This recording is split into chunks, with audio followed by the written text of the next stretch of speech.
जब भक्त है ना तो वो अपने स्वरूप को ही नहीं जानता कि मेरे अंदर ही प्रवृत्ति है। शरीर रूपी प्रकृति और आत्म भाव वाली,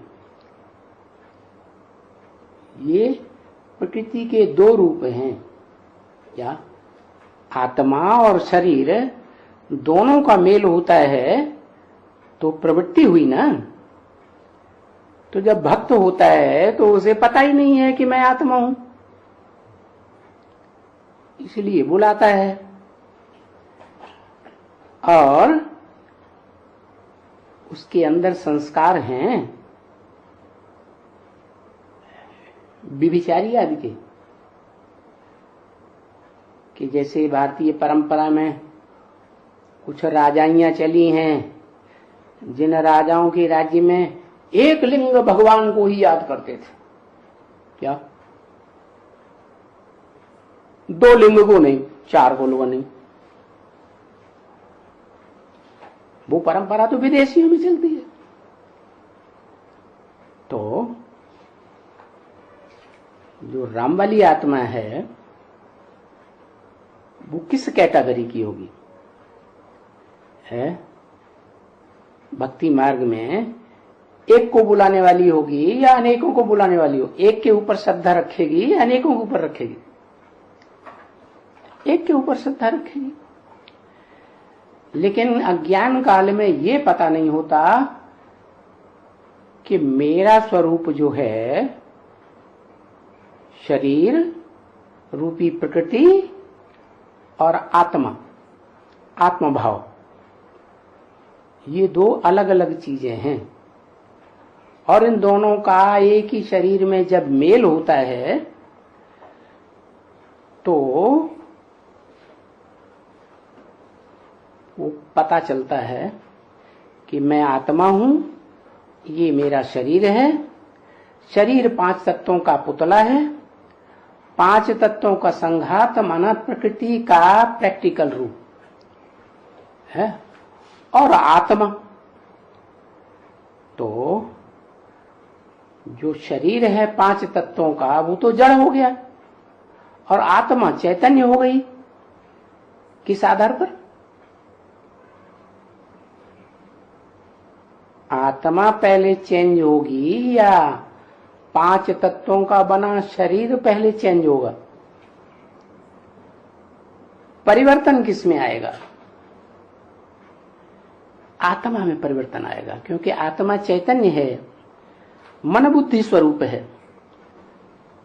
जो 5 तत्वों का बना हुआ चोला है वो तो जड़ है। इसलिए बताया कि जो आत्म रूप है, भावना रूप है, आत्मा, आत्म भाव, वो ही वास्तव में सीता है। क्या? और जो शरीर है वो रथ है। जैसे अर्जुन है तो अर्जुन जिसे कहा वो पुरुषार्थ का अर्जन करने वाली ज्ञान धन के आधार पर, वो तो आत्मा है ना, और उसका शरीर रूपी रथ है। तो भगवान है अर्जुन को नर को नारायण बनाने वाला, तो वो निराकार शिव ज्योति बिंदु उसमें प्रवेश करता है, शरीर रूपी रथ को कंट्रोल करता है, इंद्रियों को कंट्रोल करता है, मन की लगाम अपने हाथ में लेता है, या आत्मा को कंट्रोल करता है? आत्मा को तो समझाता है। गीता में अर्जुन को समझाने दी है ना। समझाने का मतलब कन्विंस करता है। कन्विंस हो जाए तो माने, कन्विंस न हो जाए तो कैसे मानेगा? तो बताया कि ये 2 चीजें हो गई, एक आत्मा और दूसरा शरीर।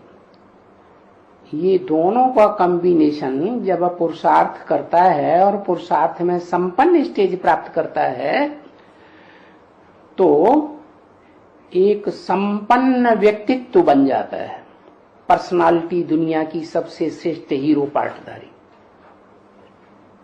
क्या? तो उसमें सीता भी है या नहीं? 5 तत्वों का संघात रूपी धरणी है या नहीं? नहीं है।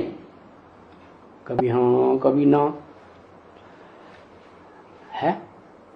है तो उसको शिवलिंग के रूप में दिखाया है भारत में। क्या? उसका सात्विक रूप सोमनाथ मंदिर में दिखाया था द्वापर की आदि में। दुनिया की हर चीज 4 अवस्थाओं से पसार होती है ना, तो द्वापर भी पहले कैसा था? सत्व प्रधान था। तो सत्व प्रधान द्वापर के आदि में जो मंदिर बनाया था वो भी सात्विक था, और मंदिर में जो मूर्ति थी शिवलिंग की वो भी सात्विक ही बनाई होगी।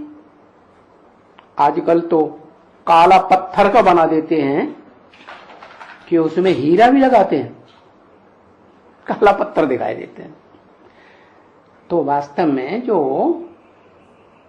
शिवलिंग है उसमें राम भी है और सीता भी। सीता है धरणी माता, जिसमें 5 तत्व विराजमान रहते हैं। क्या?